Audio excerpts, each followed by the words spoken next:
Welcome to the 60-second update with the Royal Air Force from the UK Mobile Air Movement Squadron at Brize Norton.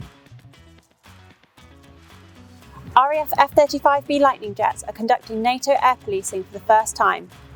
The jets from 617 Squadron are carrying out quick reaction alert duties in Iceland to defend NATO airspace in the Arctic region. NATO air policing is a permanent peacetime mission that preserves the security of Allied skies. The Red Arrows have begun their tour of Canada, called Maple Hawk. En route, the display team's Hawks, with Poseidon and Atlas aircraft in support, stopped in Iceland, where they were met by RAF Lightnings on air policing duties. The Red Arrows are helping to celebrate the centennial of the Royal Canadian Air Force through a series of displays, flypasts and ground events performing to hundreds of thousands of people.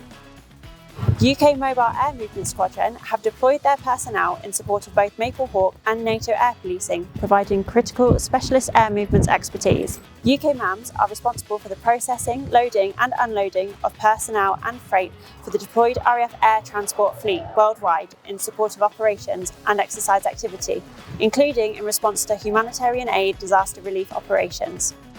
That's everything for this week. Thanks for watching and we'll see you next time.